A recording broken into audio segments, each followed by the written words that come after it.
Hello Ambre, bonsoir tout le monde. J'espère que vous allez bien et comme disait Ambre, hein, n'hésitez pas à partager pour que je puisse au mieux vous servir en tout cas ce soir. Merci de me recevoir. Je suis d'abord papa de 4 enfants, donc ça me prend énormément de temps. Déjà ça c'est déjà pas mal. Ça fait maintenant plus d'une dizaine d'années que j'ai cherché à vraiment me spécialiser et à creuser autour de tout ce qui est lié à la santé, mais notamment à la santé alternative.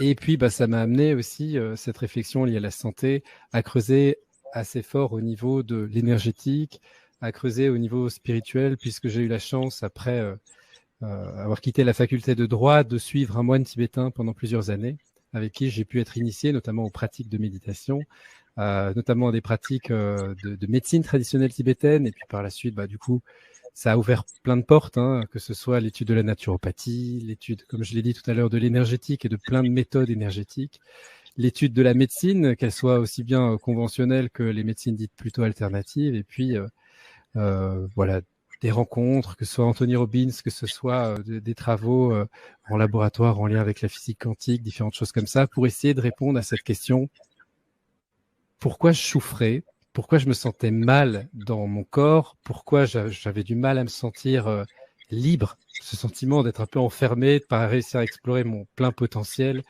pourquoi je portais en moi des culpabilités ou vraiment de la dévalorisation de dingue, et j'avais besoin de trouver des clés pour en sortir. Et c'est ce que j'espère réussir à vous partager ce soir. Ces quelques clés hyper précieuses qui m'ont permis de sortir de douleurs que j'avais depuis longtemps, de libérer mon potentiel à certains endroits et de pouvoir vivre la vie qui est celle que mon âme souhaite vivre en fait. Merci Guillaume. Ouais, ce qui fait aussi, ce que je rajoute, c'est que ce qui fait aussi ta particularité, c'est que tu as vraiment un pied dans le très spirituel et aussi un pied, et tu en parleras parce qu'il y a des choses qui se sont passées récemment, en tout cas, tu évolues en permanence et tu as aussi un pied dans tout ce qui est quantique, scientifique, et tu réunis quelque part les deux mondes.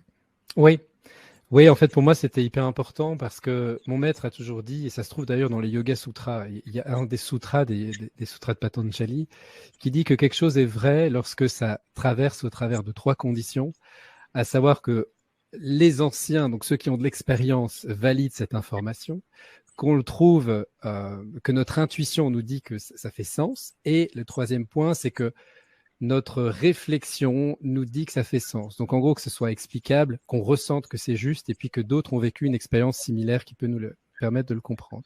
Et mon maître, Nelger Pacha, disait que c'était un peu la même chose, c'est que quelque chose a du poids ou est réel à partir du moment où on peut l'expliquer de 3 manières différentes, que ce soit une manière physiologique, anatomique, une manière euh, énergétique, et puis une manière spirituelle. Donc, quand je dis spirituel, c'est que ça puisse avoir un sens, ou en termes d'évolution, ou en termes de reliance à quelque chose de plus grand, ce genre de choses.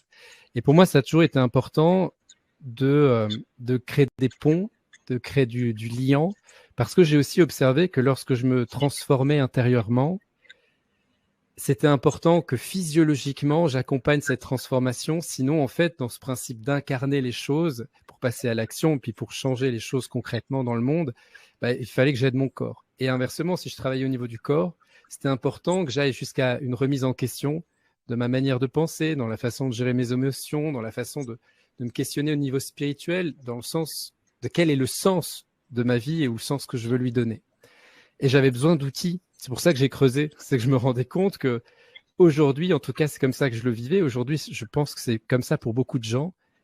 On est hyper noyé de beaucoup d'informations au niveau du bien-être, au niveau de la spiritualité, parce qu'on en a besoin. Donc, ça nous fait du bien. Et en même temps, on ne sait plus par quel bout prendre les solutions. Et mon idée, c'était d'essayer de vraiment un peu goûter à tout, là, comme dans un buffet, pour voir en fait ce que je préfère et comprendre en fait comment ces différentes méthodes, ces différents principes, c'est ça qui est intéressant, c'est que dans chacune de ces méthodes, il y a des principes similaires. Et quand on comprend ces principes similaires, par exemple, un des premiers que je peux vous citer, c'est lorsque le corps est mis dans les bonnes conditions, il est naturellement autoréparant. C'est valable pour le corps, pour l'esprit, c'est valable pour le cœur. Je sors d'une relation difficile, j'ai le cœur en miettes.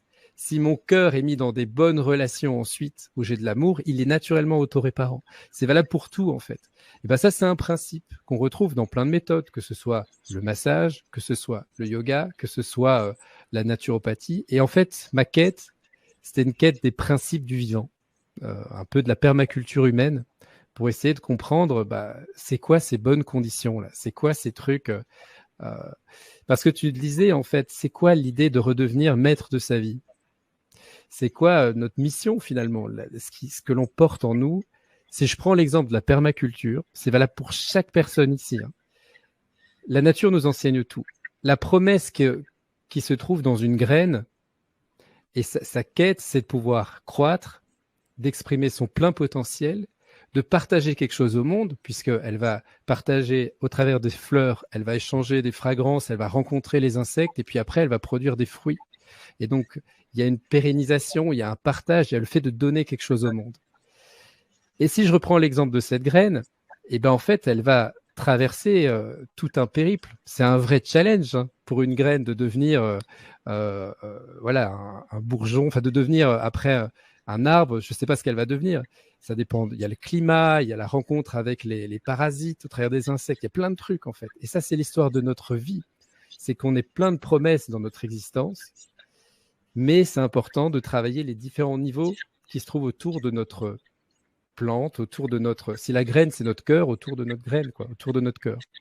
Il y a le sol, donc mon environnement, mon terrain, il y a mes relations, il y a mon rapport à l'environnement, à la matière, il y a plein de trucs. Et en fait, on est venu pour manifester, exprimer notre plein potentiel. Et c'est un droit, hein, c'est pas un devoir, c'est un droit. Et le truc, c'est que dans ce droit de vivre heureux, de faire l'expérience du partage dans l'énergie d'amour, notre droit, c'est de le vivre sans souffrance. Notre droit, c'est de le vivre sans l'expérience du blocage, sans l'expérience du trouble, sans l'expérience de la difficulté financière. Et la question, si on en revient à la permaculture, si j'ai un arbre qui commence à avoir des maladies ou à avoir des difficultés, c'est de me dire qu'est-ce qui se passe au niveau du terrain, qu'est-ce qui se passe au niveau du climat, qu'est-ce qui se passe au niveau de l'expérience de l'arbre pour pouvoir le protéger, pour pouvoir lui permettre de bien vivre.